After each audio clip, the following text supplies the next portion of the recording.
Welcome everyone. Today we have another new episodes and everybody know about Mr. Tom, Madam Sharita, Brains, and we have our another guest, Madam Brenda from South Africa. And already everybody knows actually TAF playing fantastic jobs as they are working as a think tank. And they are doing, especially they're contributing in education, they are contributing in many fields in Africa. Beside that, they are developing their teams, and now they want to publish their magazine. And hopefully, this will be another interesting publications from uh, TAF, and we have the head of editor, Sharita. I want to start with Dr. Sharita. So, how are you today, and what do you want to share, and what the exciting news you want to share about this TAF magazine? Thank you so much, Mr. Sharif. As always, it's a pleasure to be on your show. And today I am extra excited, super excited, because we are here as a team to talk about our magazine, the second issue of it, which we are planning for the December launch, 13th of December. We are planning to have a launch. And yes, we are almost ready with the design and all. And we have the magazine is, as I like to call it, a transdisciplinarian's delight. We have everything. It's like an umbrella where we have all these areas, these diverse areas like nanotechnology, biotechnology, economics, literature, futurism, AI, you name it, and we have it in the magazine. We have different kinds of articles coming in from people from all sections of the society have written for us. There are scientists who have written. There are the general public, homemakers or students, researchers, professionals. Everyone has put in their beat, and we have articles on different areas. So it makes for a truly diverse and interesting read. The last issue was also a transdisciplinarian's delight, and the tag of our magazine is it's a magazine of the future, because yes, we talk about. What can we expect in the days to come? These are very futuristic articles that we have, and there's also literature.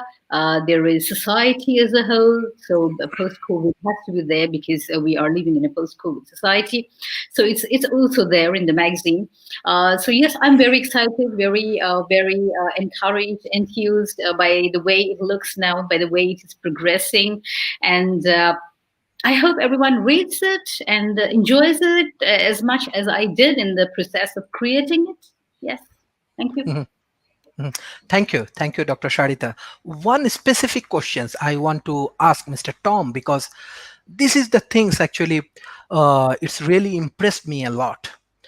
Because even though I have to run World Talent Economy Forums, I have different teams from around the world, and this is my practical experience that this world has too much of challenge, especially how any organization make their strategy.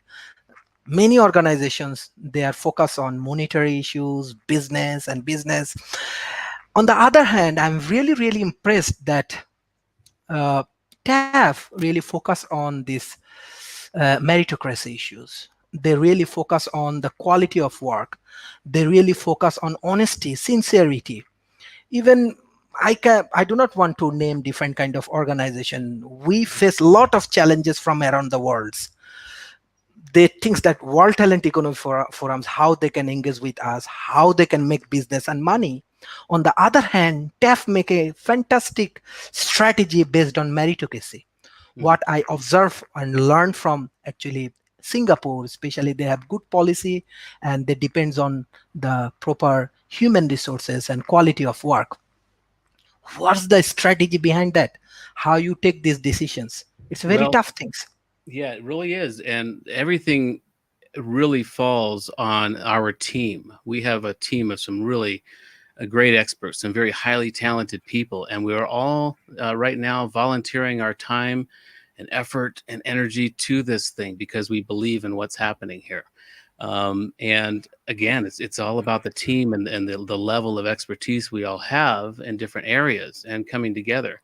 And I think it's because we all realize how important a transdisciplinary approach to the future is. It's to solve these problems. It's no longer about specializing in certain fields. We all have to bring in more polymaths, bring in people who are jacks of all trades and master of a lot of them. And that's what we're finding. And when I came on as CEO 6 months ago, there was so much going on, so many great assets and so many great projects. And I personally needed to get my head around what was happening here because it was just so overwhelming.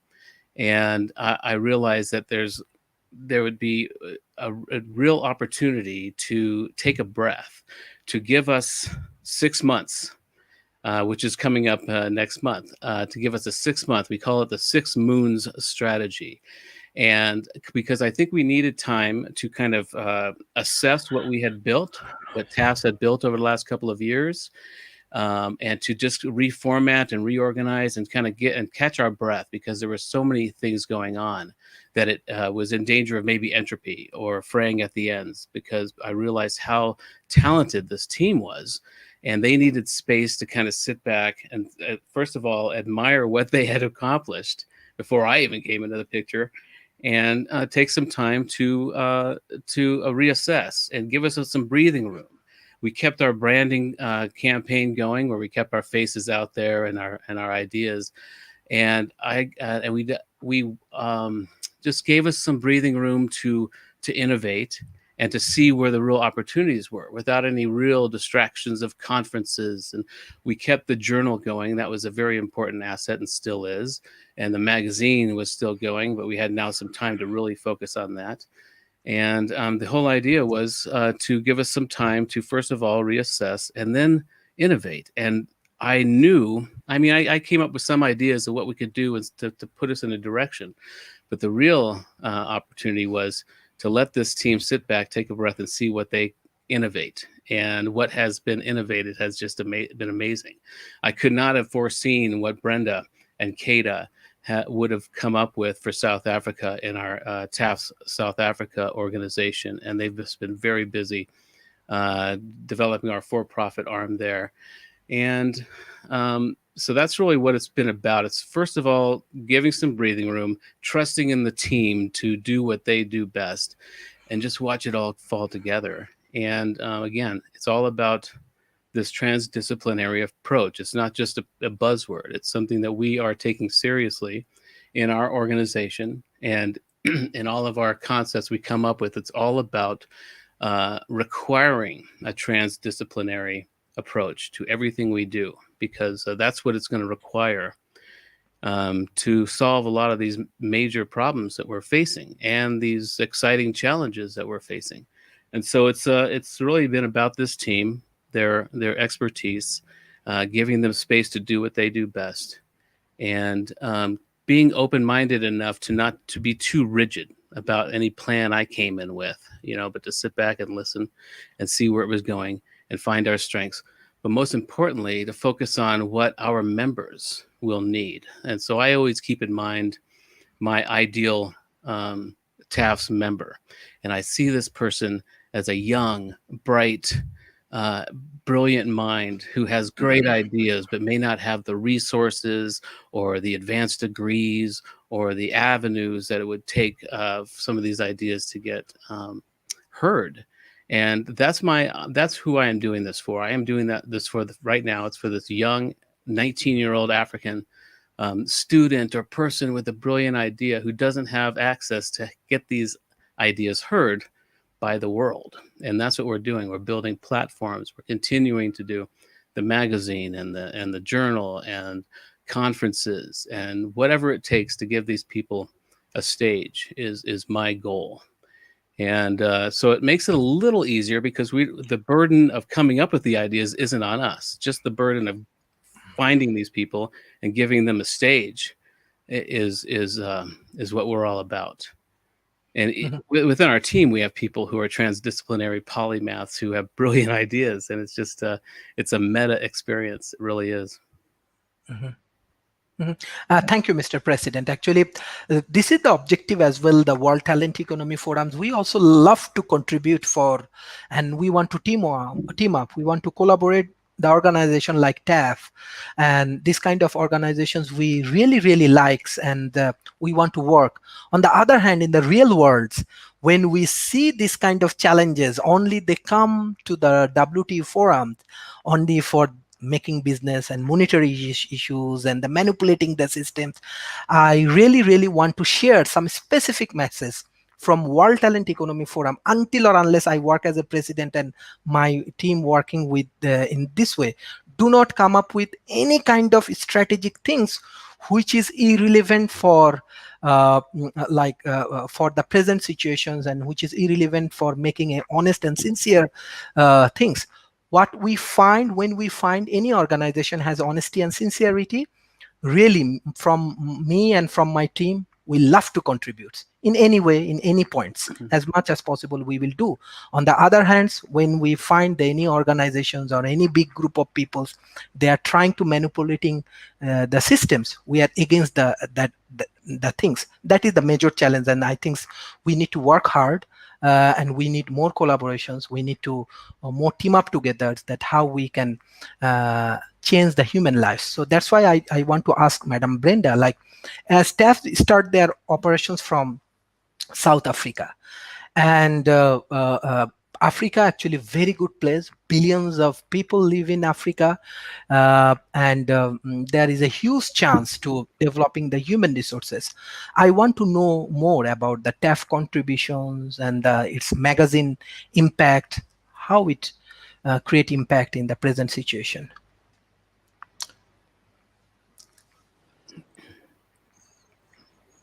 So thanks again, Sharif, for that question.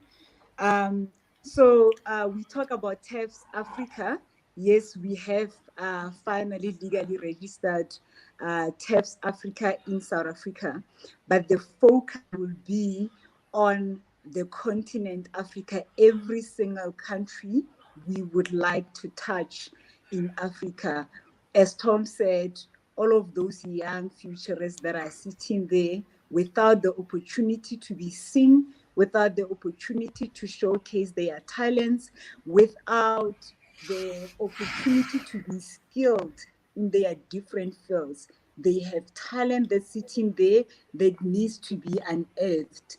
And I am hoping with bringing TAFs closer to home in the African continent, we will be able to make it possible for that young person sitting in the rural area, sitting in the suburban area, to be able to get closer to us, to be able to get the required exposure and the opportunity to interact with people from across the world. As you already know, our objective is to open that gateway into and out of Africa.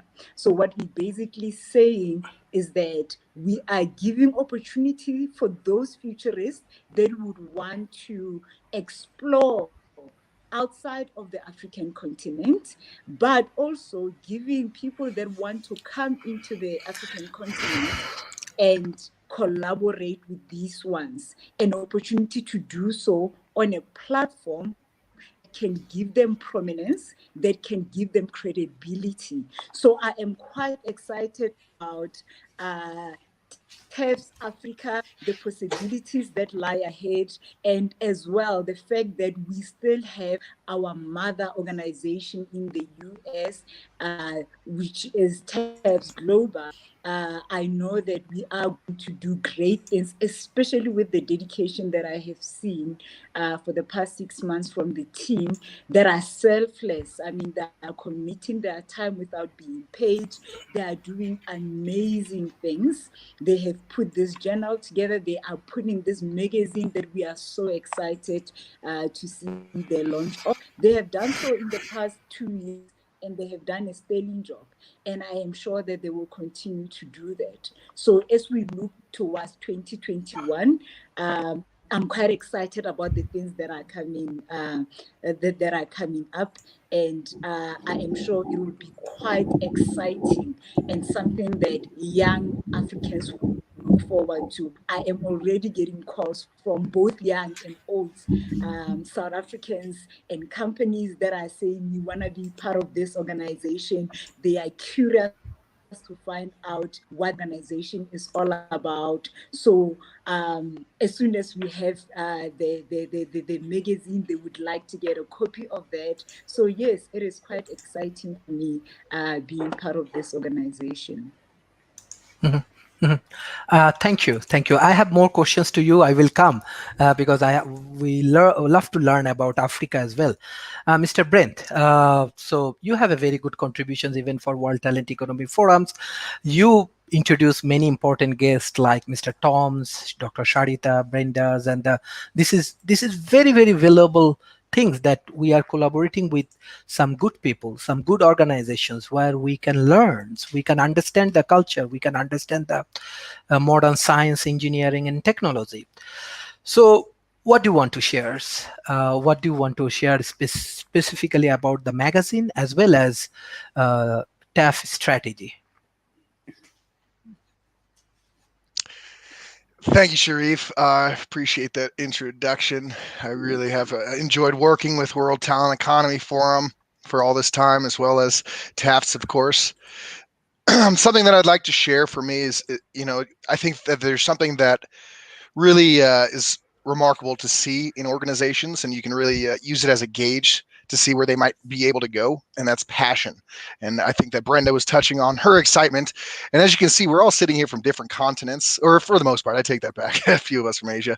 But the diversity that we have over here and the passion that we have, just that's spread out, that we all just feel towards this project. These projects that we're working on, Tom's 6 Moon Plan, it's just been really, really inspiring. And it's something that, I think if we continue with this in the future, as we have been, it's really going to be incredible to see where things go. With Tom's guidance, it's really been neat to see things kind of come together. And this magazine is looking really, really great. I've been taking a look at it the last week or so, week and a half, kind of skimming through it. Sarita has really done a great job, as well as Tom. Some of our graphic designers and all of our writers. It really looks incredible. I'm truly excited for the release of this magazine. We've already got people reaching out to me asking if they can submit more articles for future periodicals and such.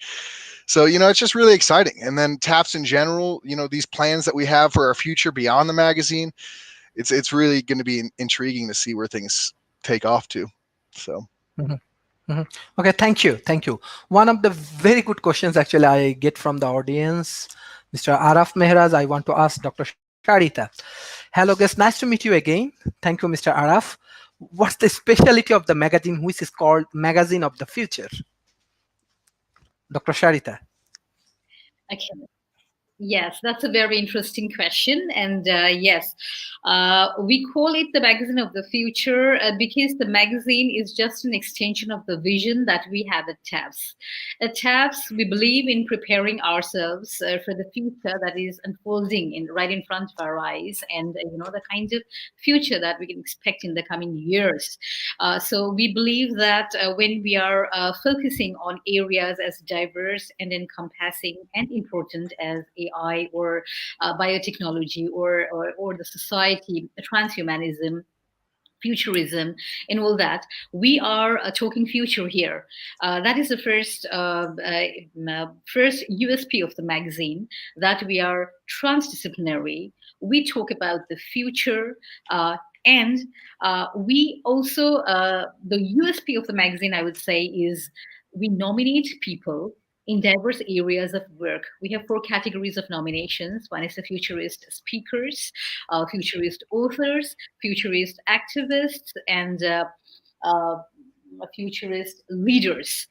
So we nominate people in all these 4 categories, people who seem very ordinary, people like you and I, but they have that extraordinary zeal, that extraordinary vision, and they have brought about a change through their work and try to make the society a better place. So what TAFS is doing here is we are nominating these people for our nomination of excellence certification.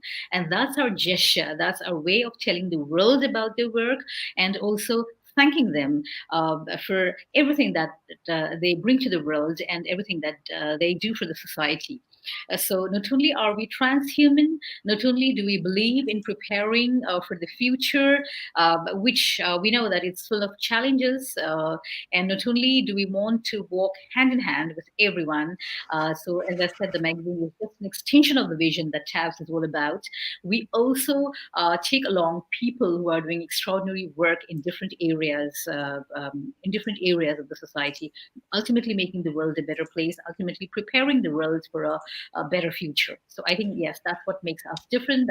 That's what makes the magazine more valuable. Excellent. Mr. President, what do you want to say about this magazine of the future? Well, it's great. I mean, our first issue last year was very futuristic. All the art in it was very high tech, and it was very cool. And I started to work with it that way. I love that stuff. But then we got the opportunity to use photographs from Raja Puniani, who is a very famous photographer, poet, personality, and his photography is just so unique. It's he makes very mundane scenes and objects. He focuses on things like that, and for me, that shifted the whole look of the magazine. And we'll probably continue to change it up each year, but with some general themes. But this really put the human back in transhuman, or it just showed what we kind of wanted to do. I mean, the future is exciting, and you think about it in a kind of a blue, sleek, futuristic way. But the future for us, other than the AI and transhumanism and the technology and the science, it's about becoming human again. And it's about focusing on our unique human skill sets. And so that was a revelation to me, to be able to work with his photography. It just shifted. It really made a whole lot of sense, because that's what we're trying to do. We were really trying to put the human back into this future. And because we have uniquely human skill sets that can't be automated or coded, that we need to really develop, and we need to really return to what it means to be human. And this photography, I think, just captures that. It it really just shifted the whole look of the magazine, and it was exciting to work with these photos. And again, it's we present. There's over 30 articles by different people in various different fields, and with various different perspectives. We got poetry in there, and we've got and it just really brings it all down to earth. And that's really what we're trying to do with TAFFs. And I like to think of it, the people that we want to bring onto the stage or bring onto our platforms, I see them as trim tabs. I don't know if you're familiar with that theory, that idea by Buckminster Fuller, because a trim tab is a small rudder on a very large rudder, and that large rudder turns an ocean liner. But you can't turn that rudder until you turn the tiny rudders. And that's what we are looking for. We're looking for these trim tabs in culture, in our society, that are making small little adjustments to the world that eventually change the course of our future. And so that's what we're looking for. We're looking for people who are making small but very significant shifts in their own thinking, in their sciences, in their fields, whatever it is. And because we need those trim tabs to start turning a rudder. Because if we don't turn the rudder, this ocean liner, this spaceship Earth that we're on, could veer off course very easily. And so that's what we're trying to do. And that's what I think our team is made up of, a bunch of little trim tabs that are trying to move this huge rudder. And it's just so gratifying, the whole process. Mm-hmm. Yes, thank you, Mr. Tom. Madam Brenda, so how do you want to share the impact of TAB in Africa, as well as what do you think about this feature of magazine? So I think the impact of TAFFs in Africa is going to be great.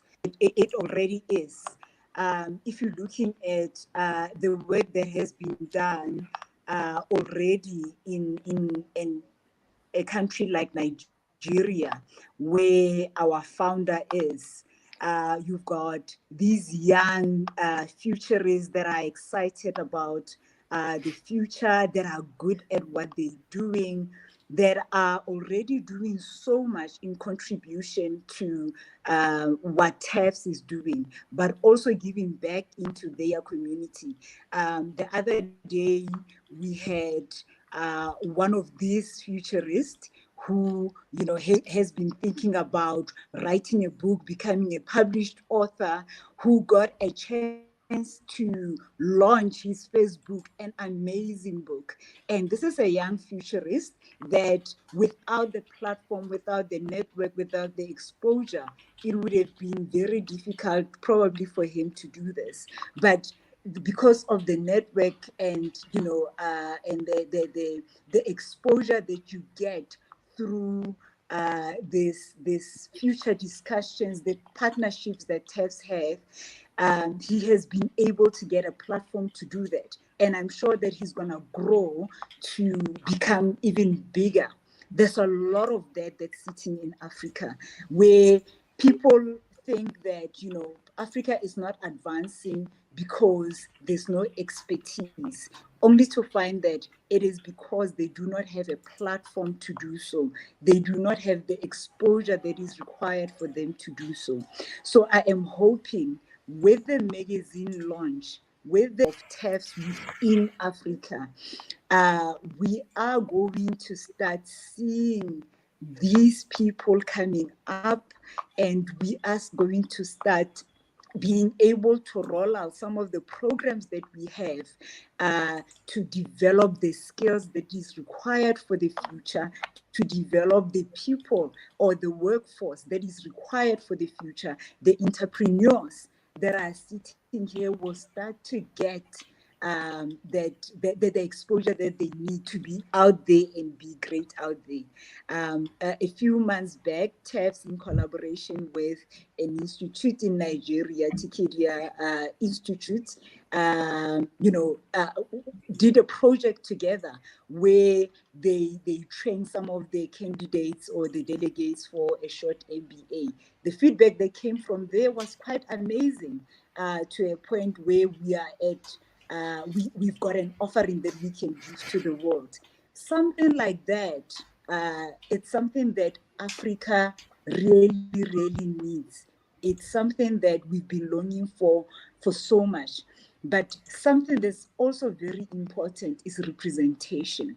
So if we see people that look like us, people that talk like us in an organization as big as this, doing great things like this, then, there's that sense of I also can do that. That doubt that these young ones have start to subside. So we are hoping that through TEFs, be it through the journal, the ability to contribute to the journal, through the magazine, where they can submit their articles or opinion pieces, through our conferences, where they can come, present to a global audience, we will be able to give them that platform to showcase what they have to offer. And just maybe we will see more talent coming up, we will see more growth, and it will have an impact that we've been longing for, that growth that we know possible in Africa. Yes, thank you. Mr. Brent, you are young, you are energetic, and you are talent. Also, you are visionary. So my question is that, what your observations, especially in the COVID period, the youth community, that how they're behaving, how they're doing different kind of activities, even in online, even in offline. So what do you want to share their prospect, especially the youth community? Even you want to share about Africa, especially, you can share with us. Sure thing. Absolutely, Sharif. Yeah, so I think that for me, from what I've observed, I personally have a pretty diverse array of friends and just people around me in general. So I kind of see, a good mix of things. And, the mainstream group of my friends that are, diverse Americans that are around my age, that are active and things like that, it seems that a lot of people are kind of scrambling as to figuring out what they should be focusing on. There are so many things that are in our face regarding COVID and the political environment and all these intense changes that are occurring, that there's all these folks that I know that are just bouncing from one topic to the next, kind of just like trying to get a grip. And it's really tough for a lot of people, it seems. I've lost some really close friends since COVID started, and it's just been really tough for a lot of people. And it seems like there's a need for some kind of direction for, and it's not just Americans, it seems. It's there's tons of people all, I think most of us have lost people to COVID, or can see that people are kind of just in this state of just disarray from what's going on globally right now. And I think that it's really helpful to see people that are able to thrive and survive regardless. And I think that it really is inspirational. And I know that just myself, from being around this community between yourself, Sharif, and everybody else here, and the TAFFS organization, Lifeboat, and these types of groups, it really does inspire me, and it helps me keep, my head together, and it helps me, stay motivated towards doing these positive things. It helps me build this positive perspective, and all of these things are contagious. And I try to actively share these things with my peers. And I think that that's something that a lot of us can be actively doing. And I think that's really, some of the, things that are coming from the seeds that these types of organizations that we're all prospering in, these are what's growing from these seeds that we're planting. And I think that this is really an essential time for these types of things to be happening, because there's just so much to not look forward to right now for everyone when they wake up in the morning, and it's like Groundhog Day for one reason or another, depending on what you're experiencing. And this is really a breath of fresh air. Mhm. Yes, thank you, Dr. Sharita. I think this is your magazine, right? Like, what do you want to share, like, about your team and about your effort? I know you are doing very hard work with your teams. Yeah, what do you want to share that with our audience? And yes, I we find that you have a very interesting website. Yeah. This is last year's issue, the first issue, and yes, we are very proud of that first issue, because the idea of that issue started way back in 2018, over a discussion that I and Ulsina Kashi, the founder of TAFFD, had over phone. And initially, I was a little reluctant, and but somehow he convinced me into it. And once I was there. Full time, yes. The idea came into me. I internalized it. I understood what he was trying to say, and then it was like go, from the word go. It was like, okay, fine, 100% do it. So the first issue itself was a great success in the because people reached out to me from different corners of the world. There were people who read the magazine. They came to me. They tried to reach out, and then they spoke about how the articles had touched them, and in so many ways, and how they saw us as an emerging branch, as an emerging force, some a magazine which was, which is very expectantly looked at. Even now, when I'm talking about the second issue, people are like, already, when are you launching, and will you be having these copies in the book stands or not, or is it only just going to be an online edition? So, so many questions on that. I must say that I have a great team with me. The editorial team is fantastic. They have helped me in every possible way. We have had a great review team, right from collecting articles to reviewing the articles. And now our president, Tom Ross, has done such a wonderful job on the magazine. When I saw it for the first time, I was nearly in tears. That was such an emotional moment for me. And yes, when he talks about the photographs that are there, uh, it just happened by chance. I was going through his photographs. He's a great friend of mine, Raja, And when I was going through the photographs, I suddenly had a feeling that these photographs should be there in the magazine. I don't know. And then I just wrote to Tom. I asked him that I have these wonderful photographs with me. I really didn't know which stage of designing he was in. So I didn't force him. I just asked him whether you'd like to go through these photographs. And he will send over. And the moment I sent the photographs, he's like, these are marvelous. And like, I want to have them in the magazine. And the way he has used the photographs, I mean, no one else could have done justice to the photographs that our president has done. So I'm so proud of the magazine. I am just waiting for the launch date. I haven't seen the magazine like this, just like the last issue. So yes, the team has been great. The working experience has been great. I am so excited by the new team that we have here. The president, the vice president, Brent is there. We have other remarkable people who have joined us in the last 6 months. So I see TABS as progressing every day. Everyone is bringing in new ideas and new visions, and we are working through it. And everyone is so committed and dedicated to the idea of furthering TABS and our vision. So yes, we are very hopeful for the operations coming in way for all of us. Mhm. TABS. Excellent, excellent. Mr. President, Yes. when actually you come with your team, there are a lot of questions from the audience, and many things actually happens. Audience has huge interest about TAF, even from Malaysia, Asia Pacific, and we have many audience in Asia Pacific and South Asia. So one point always you add that you have a great team. You have a great team. So can you share about your great teams, like who is your executive members, and I'm trying to share with your executive members from your website. For I just want to share for our audience. Yeah. Yeah, again, it's a great team. I'm very proud to be part of this thing. Open the thing here so I don't miss anybody. But yeah, I've got Oak Osinakachi, who is the founder of this thing, is actually uh, the kind of person that this is all about. He's young, he's brilliant, he's energized, he's got great ideas, and he needed a platform, so he built one. And we are all just kind of helping him manifest this vision, and it's just exciting because people like him need to be heard. And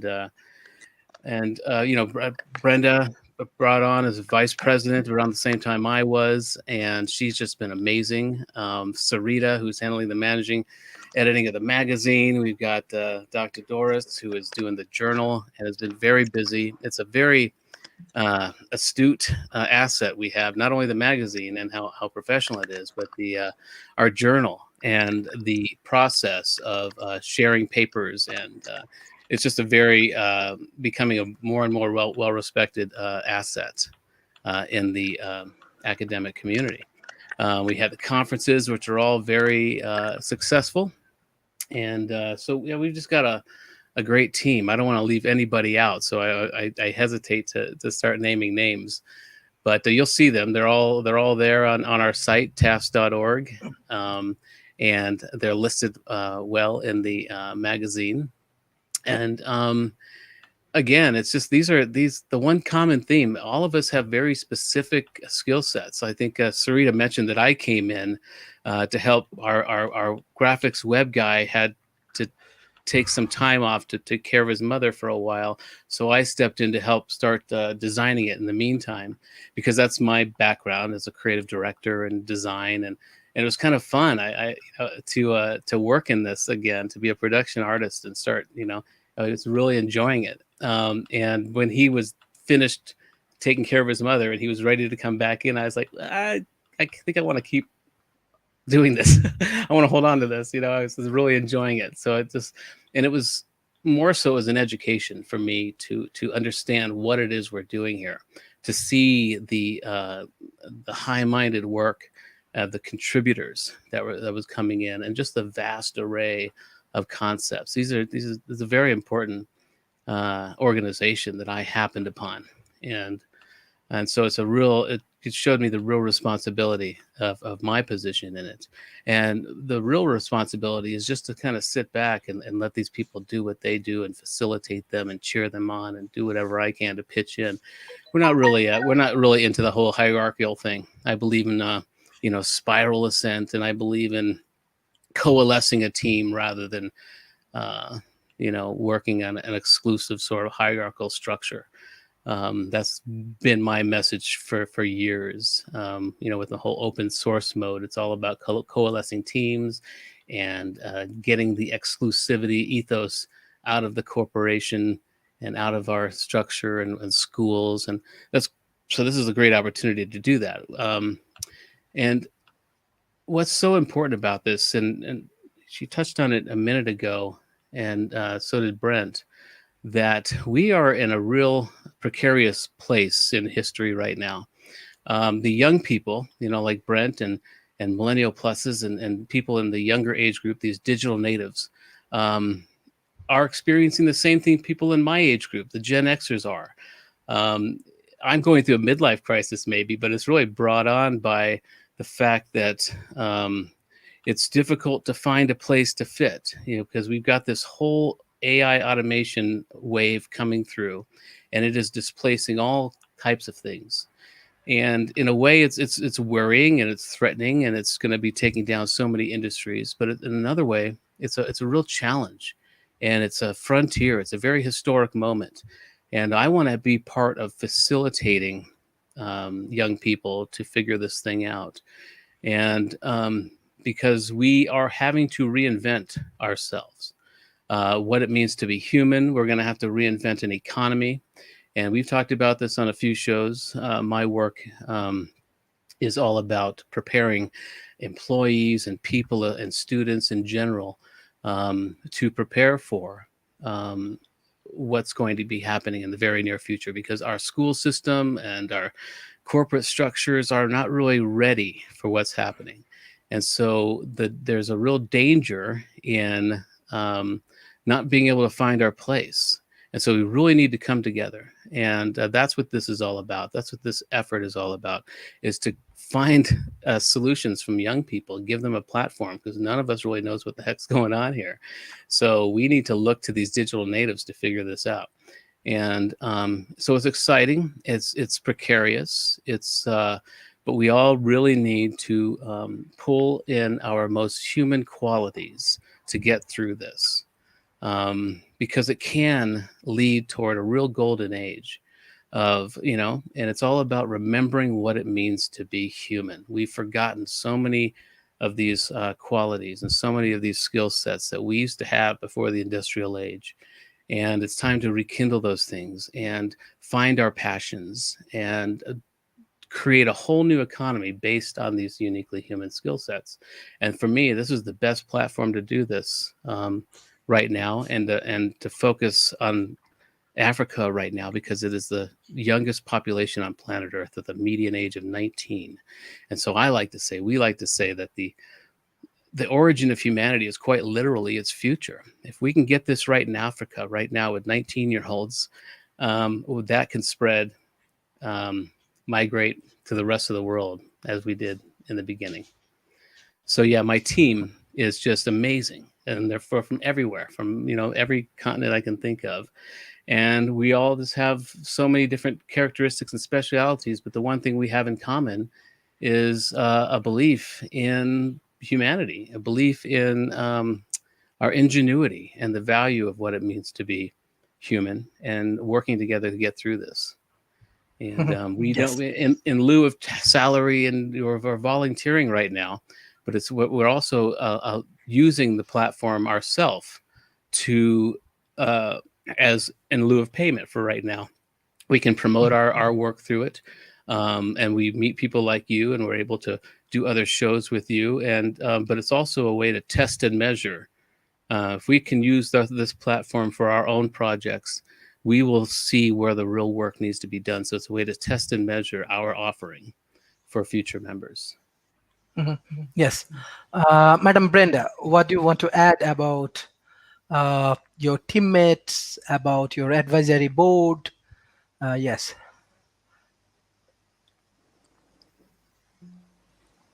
So our advisory board is basically, some of those people that have got the expertise that every now and then, when we need advice in certain fields, will tap into that expertise to be able to guide us. We've got a small team of executives. We've got people that are there, but most of those people, as Tom has alluded to, run their own successful businesses. Some of them are employed on a full-time basis, so they just volunteer their time here.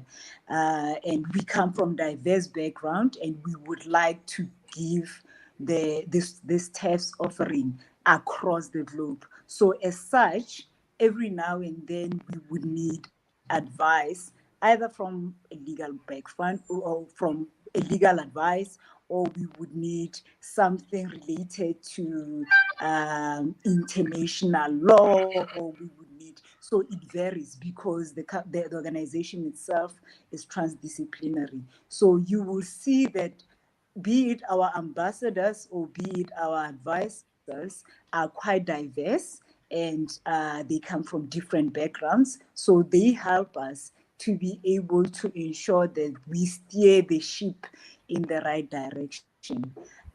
So obviously, with the 6 month strategy coming to, I would say, Tom says it comes to an end. For me, I see it as really coming alive. I think we would we will have to review a lot of things, be it the ambassadors that are sitting across the world to say, do we have the right ambassadors in the right areas? There are areas where we do not have such representatives. We would like to move into those areas.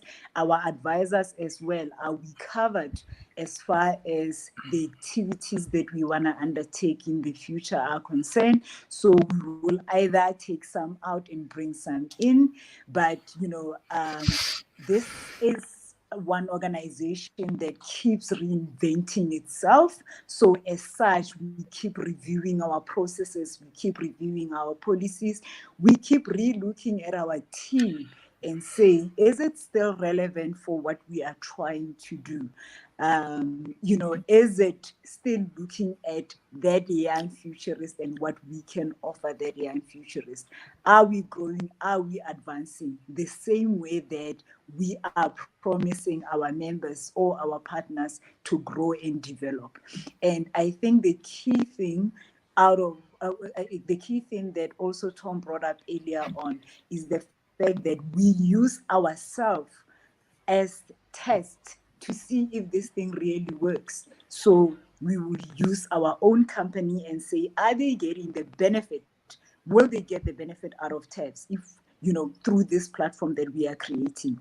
We use the young individuals within the organization to say, can we offer them the platform? And in offering them that platform, are they succeeding? Are they getting to where we would like them to get? So the skills development that we want to offer outside, we want to start with our team first and say, do they have the skill? So it's one thing to say, I can give you something when you haven't tested it yourself. You don't know how good it is. So we want to use ourselves as a test ground as well, to be able to ensure that whatever we give to the world is actually a quality product, which is why our partnership, be it through advisory board, through our ambassadors, or through companies or organizations like World Talent Forums, become so important, because it is more like, that check to see, that soundboard to see, are we still on the right path? It is keeping us honest going forward. Thank you. Mr. Brendelman, my question is that at present, in the COVID-19 period, especially youth community has challenge. Many people lose their job. Many young community, they drop out from education system, especially in the developing nations. I think Dr. Sharita, even Madam Brenda, uh, you can agree on that particular point. According to the research, 28% of the youth community, they drop out from the system. This is very, very like important time that we have to take initiative, not only government, different organization like TAF, social NGOs and the social organization, they have to take initiative. So what we can do for the youth community, and how this kind of scientific journals or the magazines, they play roles for motivating the youth community right now.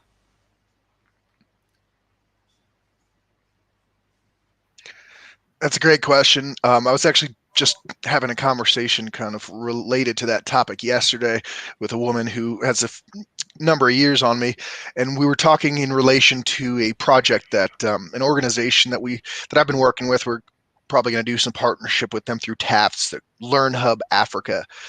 Some gentleman I know from Nigeria, and somebody posted in response to some information related to that organization the fact that she saw the integration of technology in the learning process as being almost daunting and counter beneficial. And she was saying that, it's hard enough to learn for some folks. Then when you add these types of programs and computers that require some sort of savviness to them, it can make people feel even further away from what they're trying to attain. And that, the phrase that she used was "don't be blinded by the glitter," I believe. And my response to her, though, was, that we're really, we've got these teachers that are, of generations beyond, the youngsters, of course, and the style of learning that they were utilizing was very similar to the style of learning that their teachers were utilizing. But we are, of course, in a generation where now things are really changing. And, as opposed to, maybe the, Gen Xers or baby boomers and things like that, most of these younger generations are pretty savvy with these technological, devices and programs and things like that. And so I think that integrating some of that stuff is helpful, because I know when I look around, people my age or younger are far more excited by tablets and electronic devices and things like that than, books and chalkboards. And so, I think that's something to be, considered. And then in addition to that, I think that options are a good thing. So with that being said, in the past, in the United States at least, families with children, when they're looking to send their children to school, they, have public school or private school options typically, maybe boarding school, but it's, those are the options. And now we're moving into an age where there could be so many more options. Something that's kind of intrigued me in the past is this concept that's known as unschooling. And it's similar to homeschooling, but the idea of unschooling is that you pay attention to what the children are really interested in, and then you utilize those things as a basis to teach them through. So if you've got a kid that's really into dinosaurs, you teach them through dinosaurs. They're into cars, you teach them using that. And I think that when we're moving into this age where there's so much more interconnectivity, instead of just choosing between the local public or private schools, parents may be able to choose between all these different diversified, specific options that would be better for their children. Because, it's really hard to learn when you are young and distracted in this age of, attention deficit disorder. And you just don't really, then there's just a disconnect there. It's just, I mean, I've personally taken classes where, it's a course where it's something that I want to learn, but there's just something about the presentation that creates this level of disconnect, like I said. And, I think that there's just so many distractions in this day and age. We really need to find a way to encourage students to want to learn, to want to show up to class. And, I think that these, technological advancements are really going to help that if we can utilize it properly. And again, it's not about all or nothing. It's about options, because, people think that, oh, if we move in that direction, then everything that we know is going to be gone, and, and it'll all be foreign to us. But that's not necessarily the case. It can just, be an increase in the number of options. Mhm. Okay, excellent. Dr. Sharita, you are an activist, and you have a lot of contributions even in gender issues. Uh, we already invite you in different sessions about the gender and this kind of things. In the COVID period, even we observing that this glass ceiling factors as well as unemployment issues, especially the women unemployment ratio issues, also increasing in developing nations like country like India, Bangladesh, Indonesia, this kind of countries.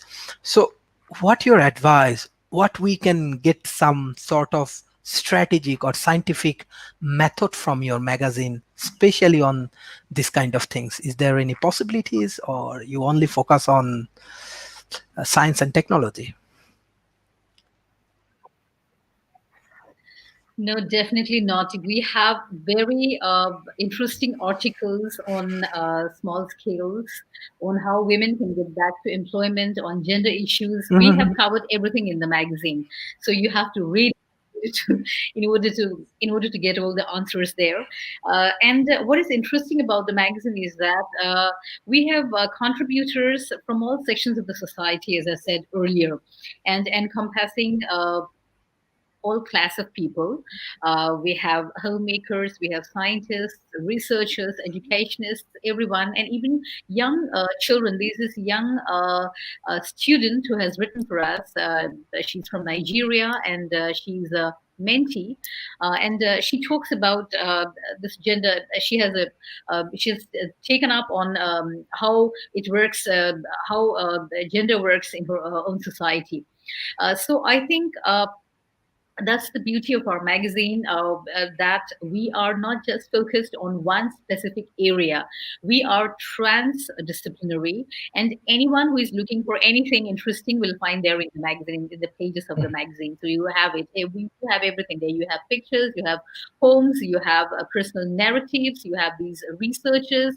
Even there are some articles on psychological counseling of children. The question that you just asked, Brent, about how the young generation is facing a kind of challenge. So one of the articles is based on that. So in total, it makes for an encompassing and all fulfilling type of a reading. So we are not just looking at anything from a single perspective. We are truly a transdisciplinarian's delight. Mhm. Excellent. Mr. Tom, I want to take this question for you, but I want to add something because you are expert in AI, and as well as we discuss some things about education systems and how AI can help youth community. So my question is that you are trying to help African communities and the developing nations uh, to develop their systems, policies, come up with a futuristic idea, and many more things. And beside that, this is the specific questions for you from the youth community from Asia. What could expect the youth community from this magazine? So, what about the futuristic technology, especially AI, your magazine, as well as the present education system? Yeah, well, it's kind of a foreshadow of what we'll talk about tomorrow in the summit. Is I think what's really most important for students right now, because the educational system has not quite caught up, where AI isn't a required class. With that students should maybe take one course, or even offline course or online course, just to generally understand AI, and not necessarily the math or how algorithms work or any of that, but just to understand how it will integrate into their field of interest. Because it is taking over everything, and that is threatening to a lot of people, but it needn't be. This is going to happen, and I think another thing that I'll talk about tomorrow in the summit is how important it is to develop a dialogue and have your own AI companion now, to get used to having a personal AI assistant or companion partner, because in the very near future, it's going to be very valuable to show up at a job interview and have your AI companion with you. You'll be so much more valuable because you have something that is vastly intelligent and knows you specifically and augments your skill sets particularly. And so that's a very important thing. And more so than being an AI expert, I am a human expert in preparing people for AI. My whole message and my whole work is about preparing employees and students and anybody, first of all, to alleviate the fear of AI, so that they don't work against it when it comes in, because it is coming in, and there's very good reasons not to fear it. but the real work is in finding our niche expertise, what it is that we really came here to do, because we have been shepherded away from our natural talents because of the industrial age, and we maybe that's been drummed out of us by ourselves, our parents, our teachers, and the whole society has geared us to be part of some industrial machine. And so there's a series of questions I ask, and ways that I go about helping people find what their real passion is. And because there's people who are who are experts in a very specific thing, and that rarely has anything to do with the job title that they end up having. And so when you get people in that mindset, they're so much more qualified to be in any situation, even if it's not doing that thing. So it's more about, again, reminding people or training people to be human again, because we have forgotten very specific skill sets. And so it's not so much being worried about the glitter, as Brent mentioned. Well, the digital natives are excited and techno optimistic, and they are embracing these things, and we should allow them to. I used the example once. There was an article I read where somebody was talking about the screen time, that that their kids have too much screen time, and there's all these studies, but all these studies were done by Gen X or baby boomers, people who were analog childhoods, who don't understand that this is happening. It's a whole new mindset these digital natives have, and we need to. Sure, we should balance, what's happening, but these young people, when they're on their phones, they are networking. They are part of this hive that they are tapped into. It's a whole new way of thinking that we didn't grow up with, and we think because it's not traditional, there's something wrong with it. But no, we need to watch this, help balance it, make sure it doesn't get out of control, but also understand that it is something beyond our experience. And so that's what my work is really. It's about helping people prepare to not necessarily understand the math of an algorithm, but to understand how AI will augment what it is they're interested in. But first, finding out what it is that they're really interested in and what their passion is. Because now we have platforms that can facilitate a whole new economy based on these things. From YouTube or Etsy, or there's so many things. And the more we hone in on our uniquely human skill sets, the more these platforms will emerge. And so that's where we're at right now. We really need to everyone's worried. We're threatened by AI and automation because we want to keep our assembly line jobs or our repetitive task careers. But the reality is it's a real opportunity to really find our passions and build a whole new economy based on these things and be augmented by AI and automation. It's a danger. It's a scary thing because we really haven't been here before. This is different than any other major industrial revolution that has happened, because we're talking about a system that is going to be as smart as humans very soon, if not already, and won't stop there. It'll continue exponentially to become, brilliant and solve all of our problems. So we need to readjust to that. We need to look more at our Jedi mind capabilities. We need to find the art and the purely human things that give us passion, and we also need to develop a relationship with AI. So that's really where my work is. Yes, one of the interesting things I want to ask Madam Brenda, because I'm just sharing when actually I was part of these teams in Germany, in Berlin, 2012, BRAC University from Bangladesh. We were world debating champions in 2012 in Berlin. So that was one of the interesting achievements in terms of Bangladesh. Even that time, I have experienced my university win even against Harvard University. I'm trying to come up with the questions, because why I'm adding these pictures, because communication is very important. and I'm taking different kind of initiative, like I can share with you, because like how actually like different kind of great initiative TAF are doing right now, how actually African community, I think their language and many things is different, culture, language, many things different. So how you trying to convert? Even example, I can remember in 2013, I arranged actually Asia Debate Academy. Even that times we are facing a lot of challenges, because language is very important thing. We are bringing different international faculty.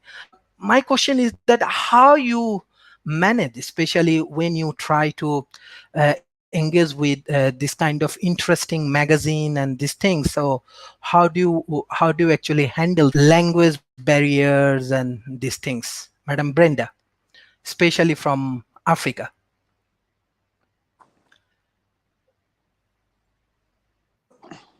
So from Africa, as you rightly said, there's so many languages, there is so Mhm, many cultures, mhm, different social background. So there's gonna be a lot of work that we need to do to ensure that we take that into consideration mhm, as we put our offerings out there, as we try to achieve our goal objectives, and which is why our ambassadors become so important, which is why we also talk about representation, because when we are represented, either as members, partners, or as part of the team of TAFs, then there is somebody there that we can relate to. There's somebody that we can see, and then that brings us closer or draws us closer, and to be able to interested in that thing. So one thing about Africans, and I speak for the that I speak about where I come from, and me personally, is that sometimes when you get somebody from outside telling you something, you don't just agree to, kind of question it a little bit. And with the background that we have in Africa of colonization, of apartheid in South Africa, especially when something comes from the West or East, you start thinking, here is another opportunist. But if you see it work, and if you see people that you can relate to, and if you hear the language that mhm, you speak, it makes it easier for mhm, you to be curious and want to know more, because there's that level of I am safe. mhm, And when we talk about our membership, we talk about accreditation as well, making sure that it's more like creating that safety net, so that when you're dealing with somebody within TAFs, you can trust that if they've got that badge from TAFs, we know mhm, these are credible people. We know there's a trust element in there. We can be able to relate to these ones, and we can be able to work with them going forward. I'll take South Africa as an example. In South Africa, we've got so many different cultures. mhm, Officially, we've got about 11 languages. I am mhm, South African, born and bred here, but I cannot speak all 11 languages. So you can imagine how difficult it is for a person coming out of South Africa. In Nigeria, it's even worse. North of the African continent, so many dialects, so many languages, so many cultures. Just close to us, we've got Zambia, we've got Zimbabwe, they've got different ones. So talking about what we want to do from a TAF's point of view, and the reason why we saw it fit to have TAFs Africa, is to kind of bring it home. So what we want to do with the wonderful task team that I've got now, brainstorming ideas and initiatives that we want to do, is we will start to do something similar called talks, where we will invite people from these different countries, so we can listen a little bit before we can say, here is what the offering is. Here, what is it that people need? What is it that people want? How do they speak? How do they see things? So that we don't see things as we are, we see things the way they see them. We understand where they're coming from. I don't come in and start shaking somebody's hand, as Osinagachi was telling me the other day, where I see it as being professional and respectful in South Africa. I have to shake somebody's hand and give them a firm handshake, only to find that in another country in Africa, it is seen as being disrespectful. I need to understand that culture. So it is a journey, a very exciting journey at that, but it will teach some of our partners coming out of the continent into Africa about Africa. They will understand a little bit more about Africa, so that whatever it is that they come with, it is customized for the African community, but also us that are within Africa, to understand our brothers and sisters, who are uh, our other countrymen much better, because we don't. I'm in South Africa, there's Botswana just across the border, but I can tell you there's so much more that I can still learn about the Botswana culture. There's so much more that I can still learn about, the Zambian culture. The aim is to ensure that whatever it is that we are going to offer, regardless of whether we offer it as a product that we give them for free, or something that can help them. The fact is, we need to know if they want it and how do they want it. Not assume that they need that thing only to find that they don't. So listening is one of the key things that I love about TAFs, and that we intend to really, really use as a skill to understand exactly what is needed, how it is needed, and how it can help to advance humanity and the African continent going forward. And as we keep saying, TAFs is global. Much as our focus is in Africa, we also want to take all of our offerings across the world, and we want to be able to bring it back to Africa as well.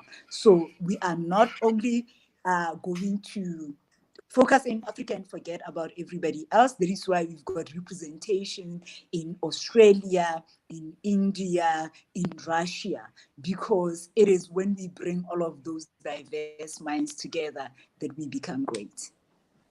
Excellent, excellent. I have a chance to work with the African community, even South African community. I always find that South African community is very much dedicated, very professionals. Even if you visit my country, cricket, Bangladesh is coaching cricket staff from South Africa. So this is one of the interesting things. But I have one specific point of view why I'm sharing actually these pictures. I'm not trying to selling myself. I'm just sharing some point of view. Like developing nations, they have a major problem. They cannot utilize their resource in a good way. Uh, let's say from this picture, those who are world champion in 2012, everybody actually, most of them actually outside like me. They do not get enough scope to doing work inside their country. I think Indian cultures, something like that. On the other hand, like example, when I come to Malaysia, my friend, Syed Sadiq Abdurrahman, he was my debating friends, and he become youth ministers with the help of Mahathir bin Mohammed. So that is the difference. Like example, country like Malaysia, Singapore, they utilize their talent people. On the other hand, developing nations problem, they cannot, I'm sorry to say, they cannot utilize their talent resources. Indian people, when they go to USA, they become big scholars, or they become CEO of Microsoft, Google's. But I don't know if they live in India. I don't know what will happen. So same thing.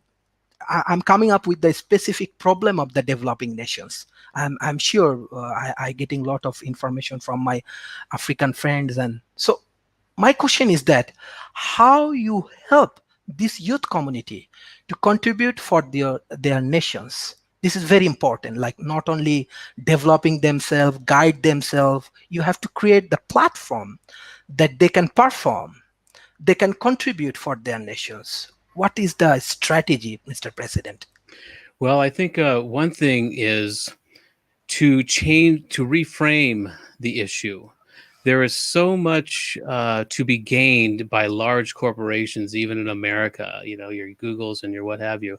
Large global companies understand how much value there is in local data. And so it'd be about reframing it to where young people in whatever area they're in, whether it's a developing country or wherever they are in the world, need to really understand their culture and where they're at, and take value in that. And so we've got a lot of ideas that we're working with, and to help generate revenue for certain organizations. And the what's really going to be important is understanding the value of the data we have. And as soon as people become aware of how to monetize their own data, we talked about this a couple weeks ago, I think, on your show, with how students might partner with organizations in exchange for the data that they generate in the 4 years, you know, so they get help with their tuition. But we really, as people, we need to understand the value of the data that we are generating, that right now we're giving over for free.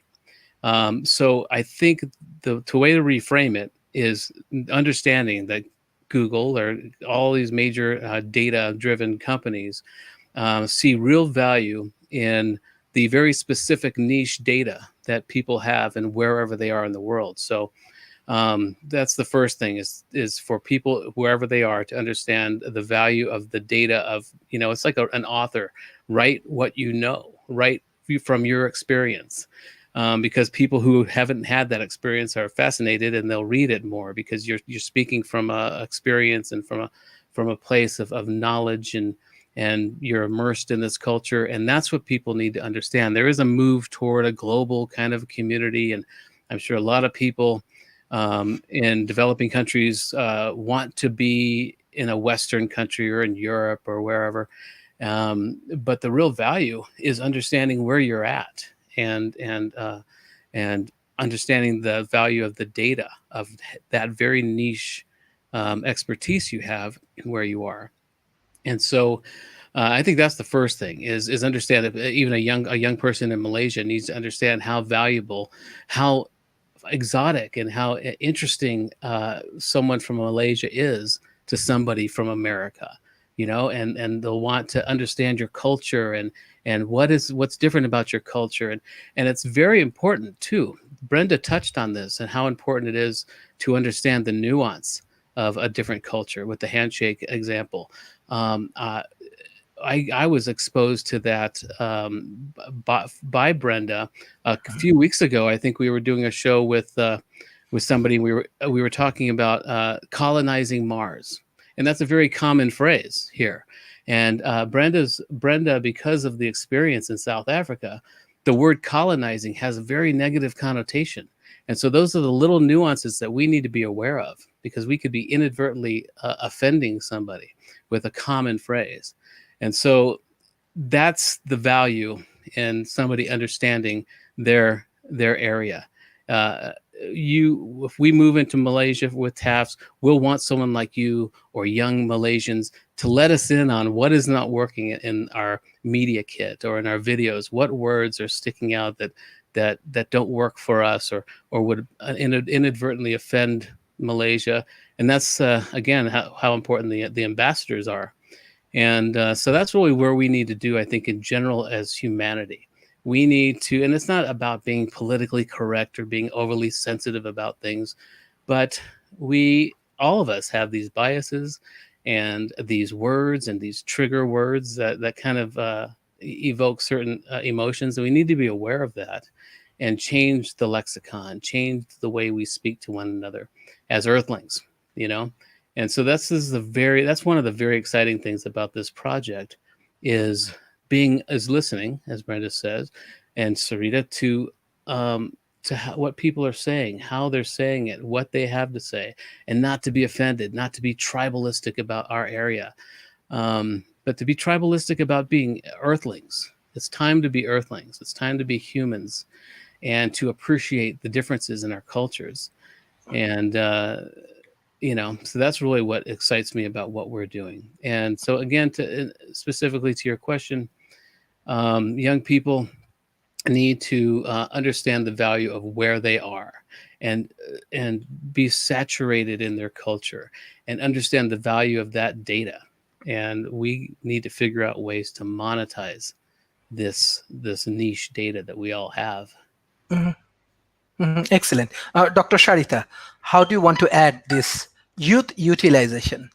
Especially you are doing a visionary work. I believe that it's not only a magazine, it's a futuristic idea.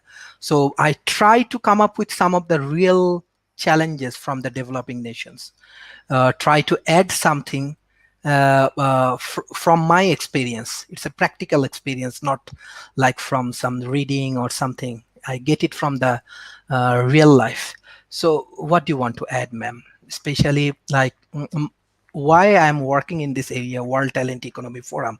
Our objective, I see the TAF also trying to develop these things that we have many things we need to fix, we need to change, we need to come up with a good idea and a good policy for our youth. What your thought in that particular point, especially youth utilization?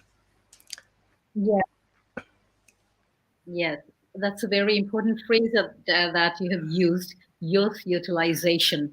And that is exactly what TAFS Africa is trying to do at this moment, I think, because we see Africa as a young population, as a lot of, we see a lot of power out there, a lot of utilization that we can do. And coming to the magazine, we are again trying to give a very positive message to the youth out there that there's so much that can be done. There is so much power in communication.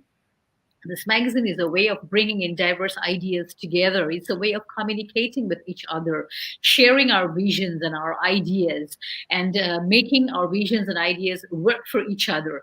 Because all alone, I cannot say that I know everything, and I don't need anyone else's ideas. I don't need to communicate. That doesn't happen that way. Knowledge cannot be static. Knowledge has to grow. And when will knowledge grow? Knowledge will grow only when we communicate, only when we share our ideas and visions. And that is what we're trying to do through this magazine. We're trying to bring in different voices from different corners of the world.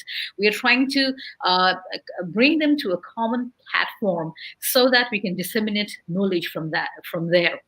Uh, so when we talk about youth, yes, migration has always happened. If someone is not satisfied with the kind of resources that his or her own country is providing, especially developing nations, the economy is developing, everything is developing, and not everyone may get the kind of response or get the kind of get the, the kind of status or work that he or she is looking for.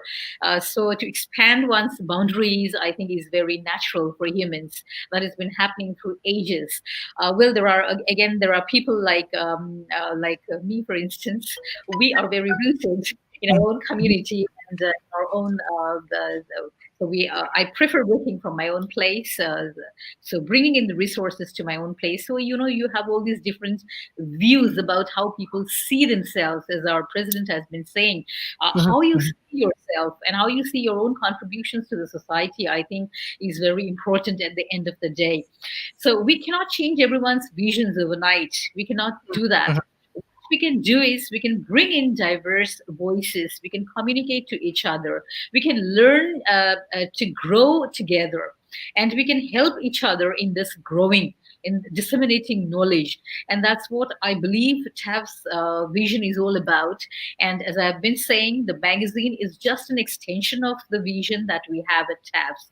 So yes, let's grow together. I believe in that. We believe in that.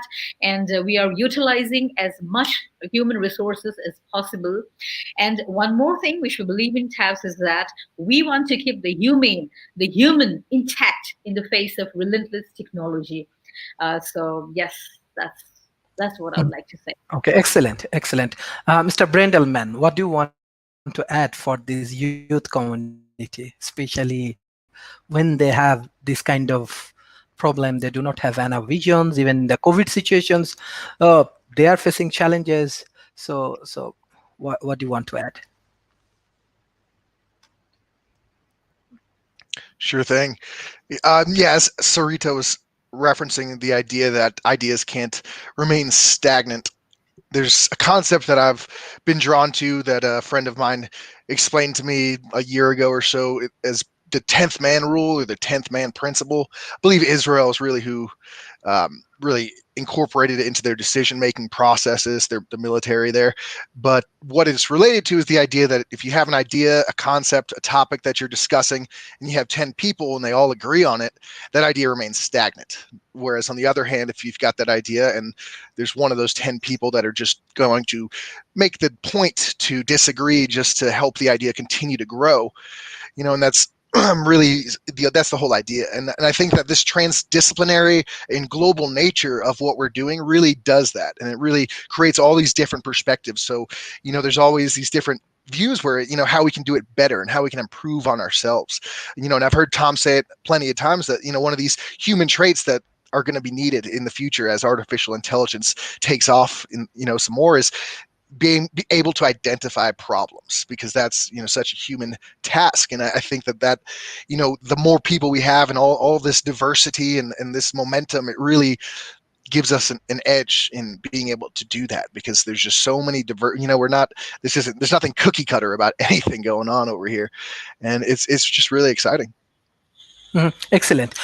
So thank you. This is actually very good discussions today. Especially we come up with some strategy, the real idea of this magazine, and this is really, really relevant for the present situation. How actually your team, Mr. Tom, actually working together. This is really important. Even in person, I share with many organizations, universities, research centers, organizations. I think many of the university research organizations, government, policymaker, corporations, they know about TAFF, and you are really doing good things. And I request all of the audience, those who actually requesting World Talent Economy Forum, for joining us and sharing your views. Come up with this kind of visions, come up with the great visions, do some great work. Then it's easy for us to sharing your thought, your things. So this is actually the objective of World Talent Economy Forums. And beside that, I can request the TAF that maybe you can contribute more for the global community. So if you want to come to Malaysia, Asia Pacific, this is also very good things. We can interact in the Malaysia, Singapore, Indonesia, Vietnam, even South Asia. I think Dr. Sharita, she has a great team in India, and even Pakistan, Bangladesh, Sri Lanka. It's also many peoples actually live in South Asia, Asia Pacific, also good. So hopefully we can work together, and we can grow together, because we need this kind of organizations. We need good policymakers, we need good contribution, we need more knowledge workers, because we need to fix many problems, we need to solve many problems, and we need to work together. So thank you for your initiative. I directly want to go for the concluding remarks. Before that, I really want to give thanks to the audience, those who are watching, those who are sharing, and those who are come up with the many motivating things for World Talent Economy Forum. So I directly want to go for the concluding remarks. First, I request Mr. Brent Elman, then Brenda, then Dr. Sharita, and final speech from Mr. Tom. Yes, Mr. Brent. Thanks again, Sharif, for having us here today. Thanks to everyone that was attending. It was a really great discussion. Saw a lot of great comments. I'm just so excited about this magazine and the future for TAFs. Tom, Sarita, and Brenda, everybody else that's involved in the organization, anyone that's watching. I'm looking forward to the next episode of World Talent Economy Forum related to the magazine as well, next week, next Tuesday. That's all I really have to say. We really had a good session today. Thank you. Thanks again. Thank you. Yes, Madam Brenda.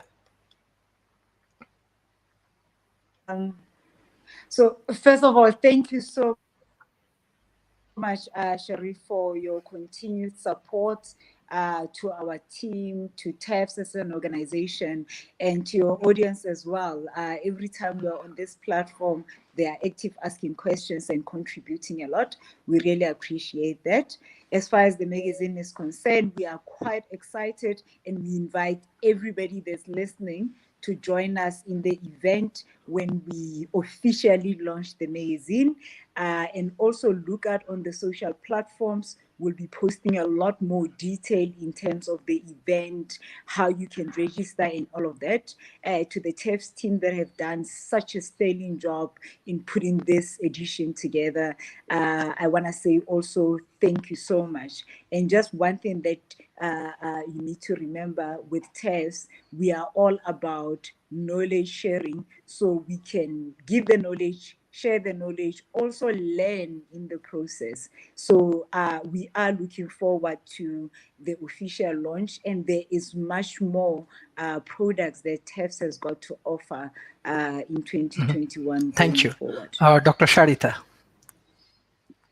I must, first of all, I forgot to congratulate you. I must congratulate you because you are one of the nominations of Thank you. TAB. We nominated you for the Futurist Thank you. Yes.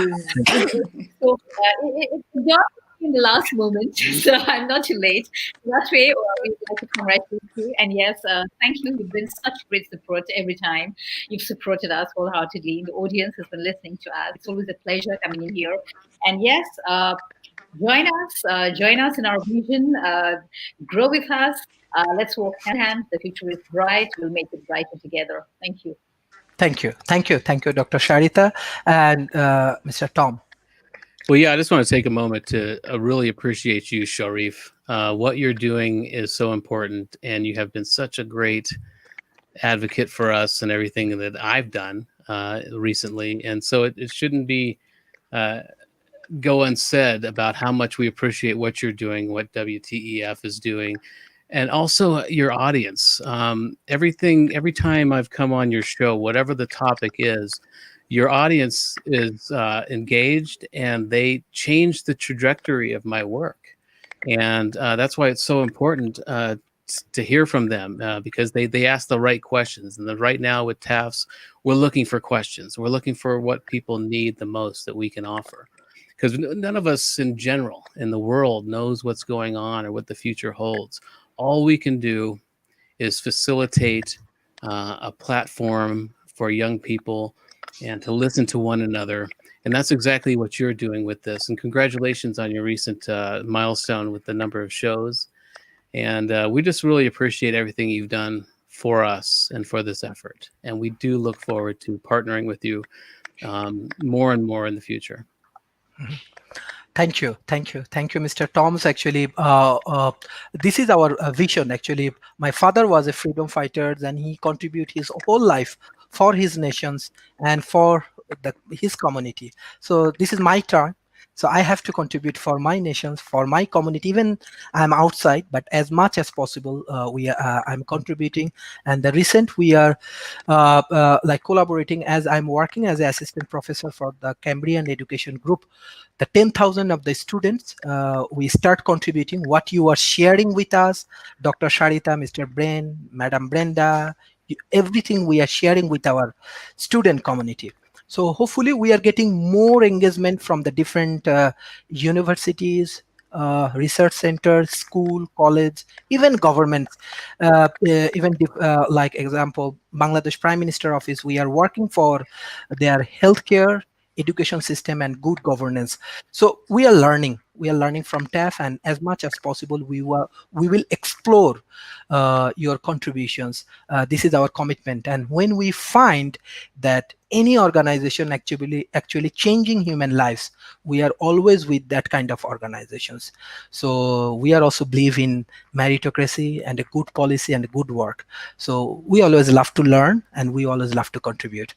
Thank you for your effort. And whenever I invite from the TAF speakers, always they join. Mr. Brent, actually from the beginning, he is contributing a lot for the World Talent Economy Forums, and especially Dr. Sharita, Brenda, and Tom. He's a superstar for our youth community. So they have a lot of questions. I'm sure when I invite you in Malaysia, Bangladesh, and I'm sure there is 1,000 and 1,000 of questions. So I think you will enjoy. So thank you. We are also planning and developing a university So hopefully we will see everyone in our university as a lecturer, as a faculty. Thank you. Thank you for your valuable time. Thank you. Thank you. Thank you. Take care. You too. Yes. Cheers.